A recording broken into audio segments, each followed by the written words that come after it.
Today's gospel tells us that many people were flocking to Jesus from all sides. And the main reason why they were coming because of his extraordinary power to heal them. These healing powers of Jesus were operating on a spiritual level that was above and beyond just the ordinary medical treatment. And what the Gospel of Mark today makes clear is Jesus is always the stronger one, stronger than any forces of evil, more powerful than any horrible problems or sins which may imprison us or distress us. But how do I know this is true? How can I be sure that Jesus is really stronger than even the worst evil? My faith teaches me this.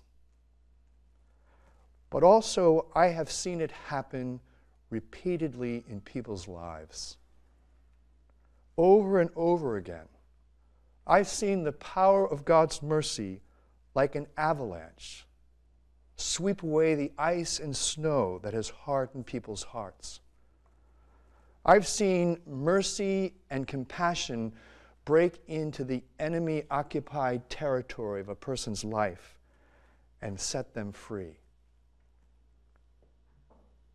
Today is the anniversary of Roe versus Wade, the 1973 U.S. Supreme Court decision which struck down all state and federal powers prohibiting abortion. And over the years, since that decision, 55 million children have been killed in the womb. That's 6 times the entire population of New York. While this staggering statistic greatly saddens me, I know that there are 55 million children with God. But what remains are the mothers who had those abortions. And many of them once believed in Christ, but no longer believe that they're worthy of God's love. It is not in our power to judge them, nor to condemn them.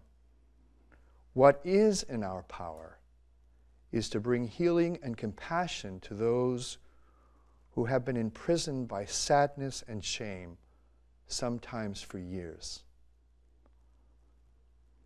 Those of you who have never heard confessions may think this entire business very intriguing, that we priests can hear such scandalous behavior in the lives of sinners.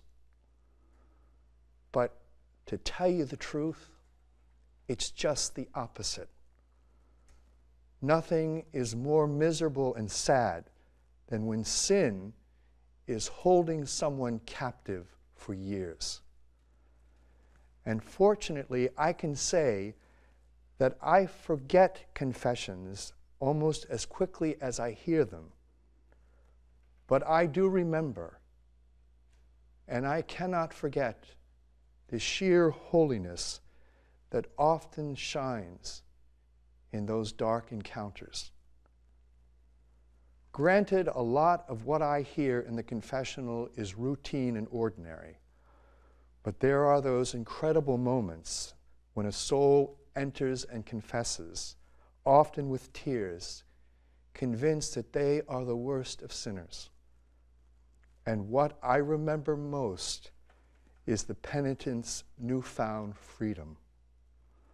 Like the Gerasene demoniac, they are free at last, free from the darkness, free to walk in the fullness of Christ's light. God not only desires to forgive us, God delights in forgiving us. There will be more joy in heaven, Jesus says, over one sinner who repents. Joy for the sinner's sake, but also for God's sake, because it's a chance for God to show just how much He loves that person.